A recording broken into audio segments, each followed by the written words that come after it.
Um defeito de cor. Capítulo 3, continuação. São Salvador. 2 ou 3 domingos depois da morte do Eufrásio, mal tinha amanhecido quando a nega Florinda apareceu.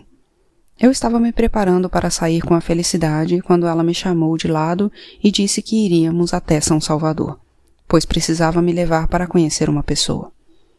Deu notícias à Liberata sobre a Verenciana, que já estava para dar à luz. Entregou um pacote que a moça tinha mandado e disse que precisávamos nos apressar, senão perderíamos o dia. Saímos andando pela praia, na direção oposta à do baleeiro, e depois de uns 15 minutos no andar rápido e de passos pequenos da nega Florinda, avistamos um barco, onde umas 20 pessoas esperavam por nós assim que embarcamos. 8 homens, 4 de cada lado, começaram a remar, sendo que um deles, o da frente, à direita, puxava uns versos que os outros repetiam. A música improvisada ditava o ritmo forte dos remos, todos cortando a água do mar ao mesmo tempo, fazendo com que o barco deixasse para trás um risco prateado que em seguida se apagava. Estávamos nos afastando rapidamente da praia, e logo os coqueiros já se escondiam atrás de um polegar colocado na frente do rosto, entre os 2 olhos. Comecei a prestar atenção às pessoas que estavam no barco e vi que todas demonstravam um grande respeito pela nega Florinda.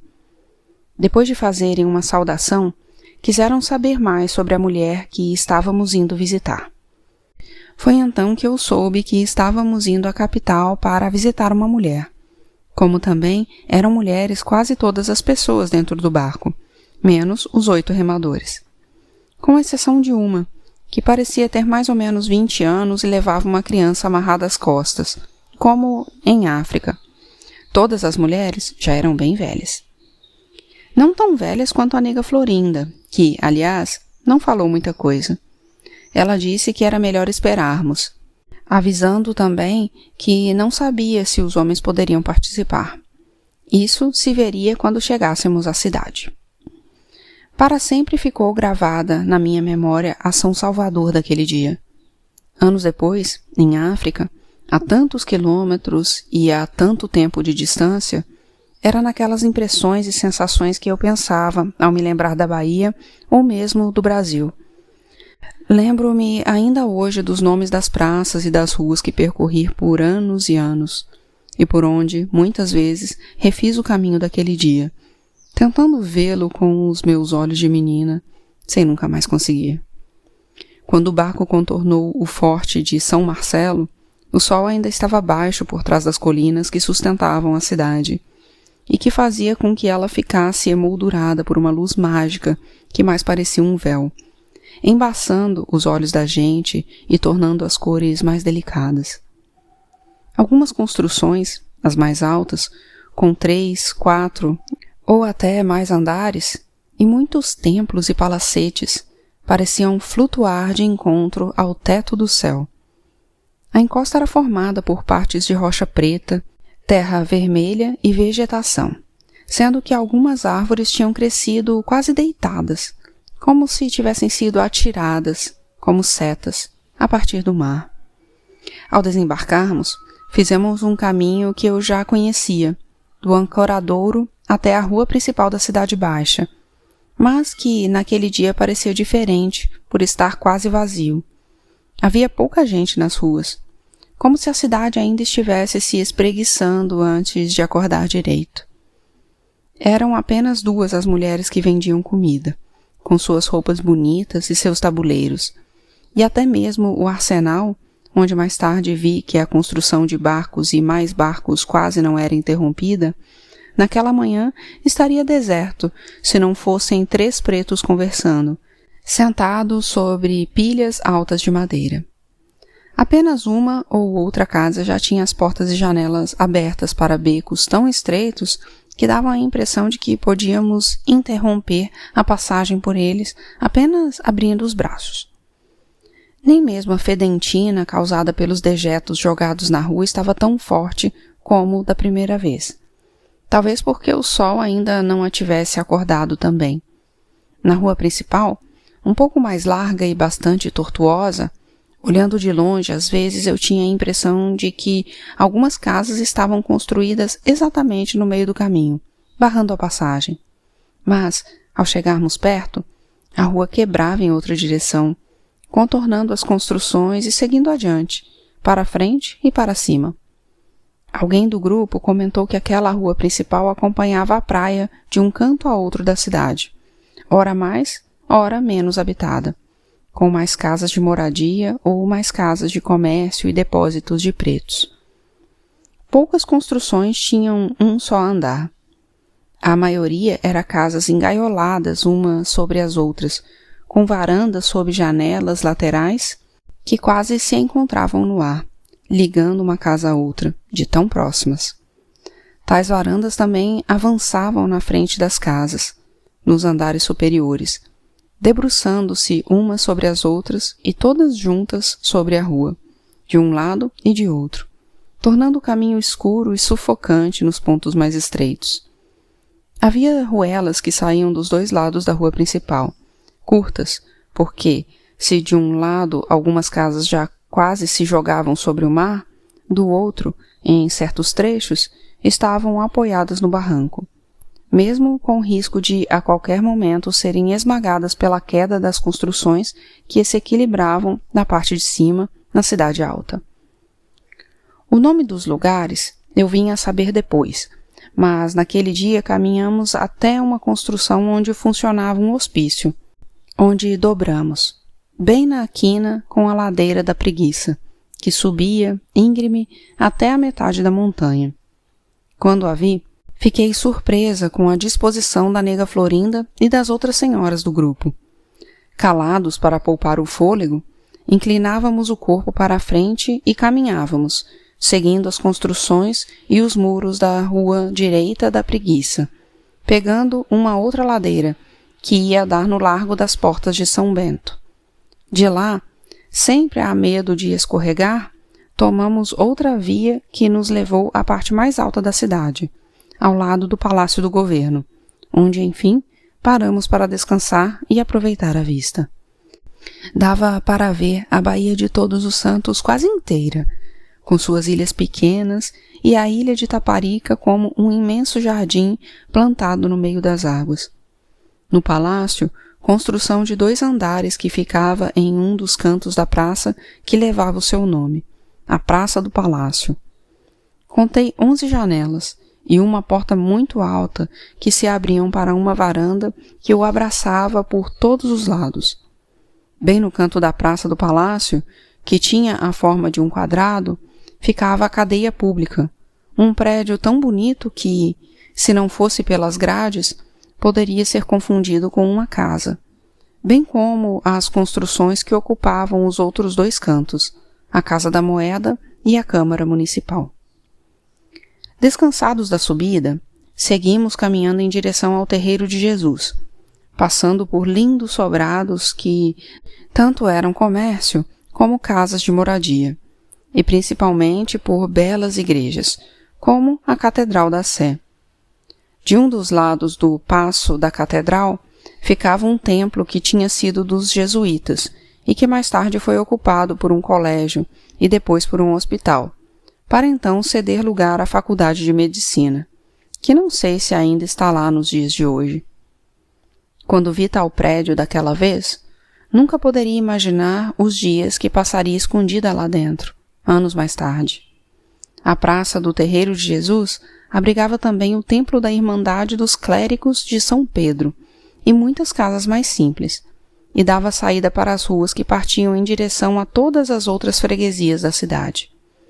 Um pouco mais adiante, perto do convento e da igreja da Ordem Terceira de São Francisco, dava para se ter uma visão melhor do que era a cidade de São Salvador.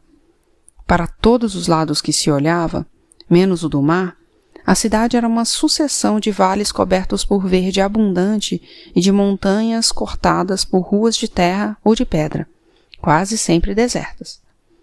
De longe em longe, principalmente nas partes mais altas, surgiam algumas construções que, sendo pequenas, estavam quase sempre grudadas umas nas outras, e sendo grandes, estavam separadas por imensos jardins.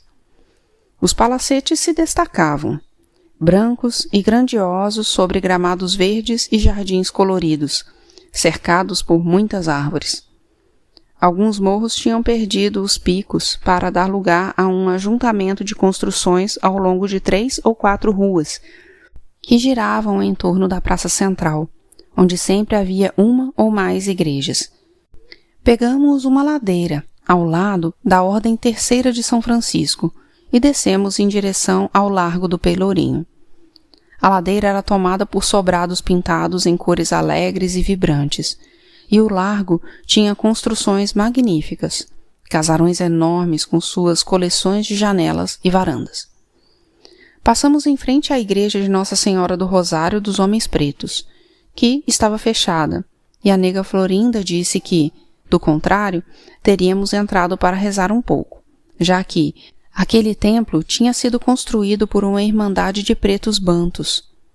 Tomamos a primeira rua à direita e paramos em frente a um casarão, de onde descemos por uma escada lateral que passava por vários andares da construção. Olhando da rua, dava para ver apenas o andar térreo. E nunca se poderia imaginar que a cada 15 lances de escada em descida passava-se em frente a uma porta e uma janela, indicando que ali era uma moradia, embora estivesse grudada às outras como as contas de um colar jogado morro abaixo. Do outro lado das portas e janelas, formando um corredor, um muro acompanhava a descida do terreno, e por cima dele dava para ver que as construções vizinhas também eram daquele jeito. Ao pé da escada, uns 5 ou 6 andares abaixo, saíamos em uma parte plana do terreno cheia de árvores frutíferas, onde já se encontravam 30 ou 40 pessoas, a maioria mulheres, mas havia alguns homens, o que tirou a dúvida da nega Florinda sobre se os homens remadores também poderiam participar daquele encontro, que já estava me deixando mais do que curiosa. Agon-Timé. Boa parte do percurso foi feita em silêncio, talvez por causa do esforço para vencer o terreno acidentado, talvez porque estávamos imaginando o que aconteceria. Tudo para mim tinha sido uma grande novidade. As construções, as pessoas, as roupas, a vida que parecia fluir melhor e mais alegre naquela cidade. Muito maior do que eu jamais poderia imaginar, maior que o Idá e Savalo juntas. Assim que chegamos, procuramos lugar para nos sentar nas várias esteiras espalhadas pelo chão, e eu estava começando a rememorar as novidades daquela manhã quando ela entrou. Durante todos os anos que se passaram até que eu a encontrasse novamente, tentei me lembrar do rosto daquela mulher, ou de um detalhe que fosse, mas nunca consegui. Quando ela começou a falar, assim que também se sentou em uma esteira diante de nós, foi como se sumisse, como se fosse feita só de palavras, como se conseguisse se esconder por trás do sentido das palavras, fazendo com que elas tivessem uma força e uma presença muito maiores do que qualquer pessoa que eu tinha conhecido até então pudesse dar a elas. A mulher se apresentou a nós como Maria Mineira Naê e disse que em África tinha outro nome, Agon-Timé. Foi então que eu percebi que estava frente a frente com a rainha de Abomé, sobre quem muitas vezes tinha ouvido a minha avó falar, realçando a sua bondade com o povo e a dedicação aos Oduns. Da história que ouvi em seguida, sou capaz de me lembrar de cada entonação da voz dela, de cada detalhe. Assim como a minha avó, a Agon-Timé tinha saído de Abomé quando o rei Adandozan subiu ao trono do reino do Daomé. Ela tinha sido uma das esposas do rei Agongolô, morto havia 25 anos, em 1797. Um rei bom, justo e generoso, com quem teve um filho chamado Gakpé.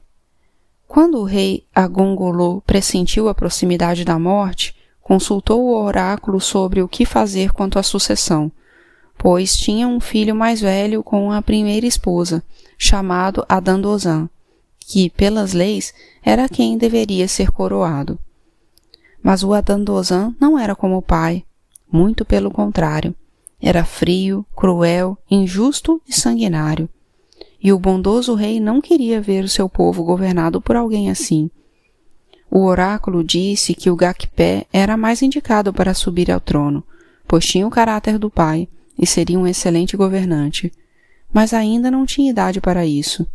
Então, o rei Agangolô resolveu confiar no oráculo e apareceu para o seu povo no mercado de Adjarrito, em Adomé, para comunicar essa vontade.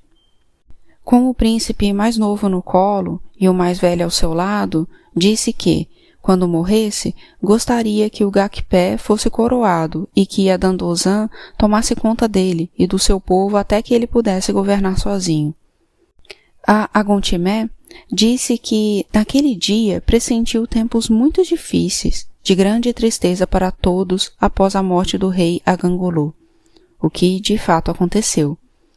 O Adandozan se instalou no trono e destruiu tudo o que o pai tinha construído, a justiça, o respeito e, principalmente, a fé, proibindo o culto aos voduns, que eram os espíritos dos antigos reis e de sua família, a família Dambirá, assim como o culto a Xelegbatá, o vodum mais temido pelos reis. As filhas de Xelegbatá, como eram chamadas as sacerdotisas que o cultuavam para que ele não se enfurecesse e espalhasse a peste por todo o reino, foram afastadas, como foi o caso de Agontimé. A rainha Agontimé era conhecida em Abomé pelas histórias que contava sobre o seu povo e sobre a fé, a força e a importância dos ancestrais. Adandozan ficou com medo de que isso alimentasse as antigas crenças então proibidas e resolveu mantê-la isolada. Mais tarde, vendo que isso não mais bastava, ele a acusou de feitiçaria e a vendeu aos mercadores de escravos para que a levassem para longe do Daomé, fazendo o mesmo com várias pessoas da família real. Era a primeira vez que isso acontecia na família dos reis do Daomé, o que causou muito espanto entre o povo, pois os reis anteriores faziam questão até de comprar seus soldados que eram capturados como escravos pelos povos inimigos. A caminho de Uidá, onde seria embarcada como escrava, triste e humilhada com sua nova condição, a Agontimé recobrou a fé quando passou por uma cidade chamada Save. Junto a um riacho onde tinha parado para descansar, ela avistou um estranho pássaro que dava vários mergulhos nas águas muito limpas. Percebendo que aquele não era um pássaro comum, ela o saudou como o grande pescador das águas, ao que o pássaro agradeceu, mas disse que não estava pescando, e sim procurando uma pedra que tinha perdido.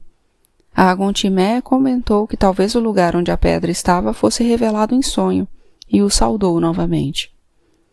O pássaro perguntou se ela sabia exatamente quem ele era, e ela respondeu que o havia reconhecido como sendo um Texossu. Assim são chamados os filhos dos reis do Daomé que nasciam com algum defeito físico e eram jogados nas águas dos rios, para que lá vivessem e de lá ajudassem a proteger seu povo. Todos os reis tinham pelo menos um filho Texossu. Ele então revelou que não era apenas um Texossu, mas sim Zazodonu, filho do rei Abacá e o rei de todos os Texossus, e que tinha aparecido para falar com ela sobre o destino que a esperava. A Agontimé perguntou o que ele sabia, e, sorrindo, ele disse que era o próprio destino dela, e que ela deveria partir e cumprir seus desígnios em outras terras. Em Abomé, os Texossus tinham sido humilhados com a proibição do culto, e isso determinou o destino deles, e o da Agontimé, que não tinham mais nada a fazer naquele local. Zamadonu disse também que a ajudaria a encontrar um caminho no Novo Mundo, onde seriam celebrados os seus primos e seus irmãos Texossus e os outros membros do clã real do Daomé. A Agontimé ficou apreensiva com a responsabilidade, mas feliz, e perguntou se todos os reis, todos os Texossus e seus parentes, mesmo os que tinham cruzado o rio da morte e sido varridos da memória dos homens, se todos eles também deveriam ser celebrados. Zamadonu, disse que a celebração caberia apenas àqueles que poderiam ser chamados de voduns e que, na nova terra, todos os voduns estariam sempre ao alcance das mãos da Agontimé, mas não seriam responsabilidade dela, que nunca poderia ou deveria tentar controlar suas idas e vindas. Quanto aos Techossus, eram espíritos locais e ela encontraria outros na nova terra. E quanto aos reis, somente Zazodonu estaria lá para recebê-la, e só falaria ou se calaria quando tivesse vontade, porque ele era o seu vodum. Completou, garantindo a Agontimé que outros voduns apareceriam quando ela tivesse encontrado jarras para assentá-los e lugares para consagrá-los. Antes de saudá-la e sumir voando sobre as águas, ainda advertiu a Agontimé de que ela nunca deveria olhar para ele. Com a alma cheia de esperanças e de fé em seu vodum, a antiga rainha Agontimé cruzou o mar e desembarcou como escrava no Brasil, na Bahia. Foi na ilha de Taparica que ela teve o primeiro contato com os orixás e descobriu que na Bahia o seu povo era chamado de Mina Ieye, ou só Ieye, e que muitos deles tinham sido levados para o Maranhão. Na Bahia, os Nagôs a aconselharam a não ficar muito tempo ali, porque seus ancestrais não teriam força para conviver com os orixás deles, que já estavam assentados. Quando contaram que no Brasil os Mina Ieyês não tinham um local para celebrar seus cultos, pois esperavam um sinal, foi que ela entendeu direito a sua missão, e por quem estavam esperando. A Agontimé não sabia o que fazer, mas nunca perdeu a fé no seu destino, no seu vodum. Durante muitos anos trabalhou nas fazendas de cacau e de algodão da Bahia, sendo depois vendida para uma fazenda de café em Minas Gerais, e passando mais tarde a trabalhar nas jazidas de Tijuco e Vila Rica. Sabendo que precisava arrumar um jeito de ir para junto do seu povo no Maranhão, aproveitou o trabalho nas minas e guardou para si uma parte do que encontrava, aprendendo com os outros escravos a esconder pó de ouro em pequenas pedras nos cabelos, ou então a engoli-las enquanto ninguém estivesse olhando. Depois de algum tempo, ela já tinha mais do que suficiente para comprar a própria liberdade e viajar para o Maranhão, onde construiria um convento para os voduns. Antes disso, passou novamente pela nega Florinda, que estava sentada ao meu lado. Contou que foi nesse tempo que a conheceu. Da Bahia ao Maranhão, a Agontimé andou por matas, morou em quilombos e percorreu vilarejos, sempre à espera de um contato do seu vodum, sempre atenta a qualquer sinal. Até que, certa noite, pediu pouso em uma fazenda chamada Paraíso, onde acontecia uma festa de Bumba Meu Boi, um tipo de burrinha. Cansada de caminhar, ela se sentou à beira de um rio e estava observando de longe as pessoas cantando e dançando, quando percebeu que alguém andava pela margem do rio e reconheceu o andarilho como sendo o seu vodum.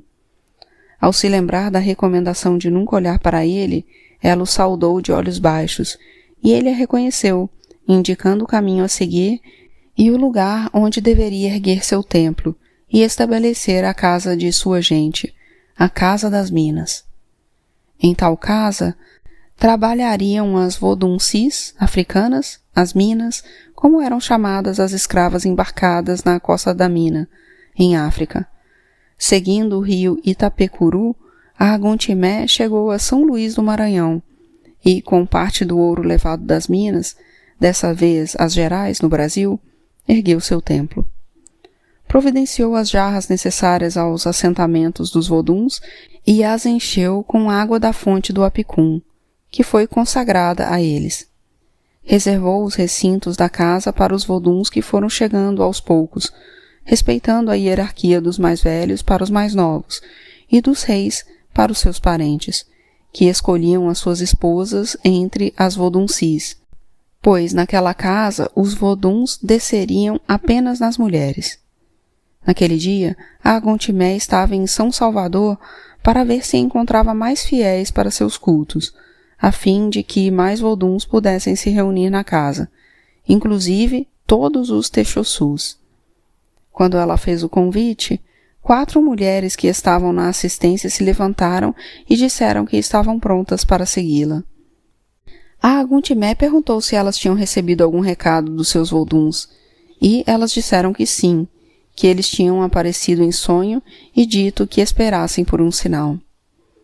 Eu também tive vontade de dizer que queria ir com ela, que se dispunha a comprar a alforria de quem ainda não fosse liberta, como era o caso de 2 das 4 mulheres que se apresentaram.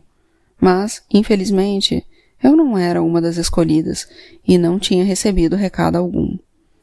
Eu me lembrei da conversa com a nega Florinda sobre a minha missão ser outra, não relacionada aos Voduns, e que eu deveria esperar pelo destino. Antes de irmos embora, a nega Florinda se aproximou dela e as 2 se cumprimentaram com saudade. E fiquei surpresa quando a Aguntimé me reconheceu como descendente de alguém que conhecia. Quando falei da minha avó e da sua morte, ela saudou em mim o Vodun da minha avó e disse que eu tinha o sangue de uma grande mulher, de alguém por quem ela teve muita consideração e que tinha sido muito importante para ela. Disse ainda para eu não me preocupar, pois também encontraria o meu caminho naquela terra, e que um dia eu fosse visitá-la em São Luís, na Casa das Minas. Completou dizendo que, mesmo se eu não seguisse a religião dos Voduns, gostaria muito de me falar sobre o que tínhamos deixado no Daomé. Depois, me deu de presente uma linda Oxum de madeira, quase igual à que a minha avó tinha em Savalo. Disse que era a deusa da fertilidade, da prosperidade, para que as minhas ideias e os meus atos encontrassem terrenos férteis para crescer vitoriosos, que em algum momento, apesar de todos serem importantes, mas que em algum momento muito mais importante dos outros, Oxum muito me valeria. A volta para Itaparica foi em silêncio, tranquila, embora no fim da tarde a cidade estivesse mais movimentada.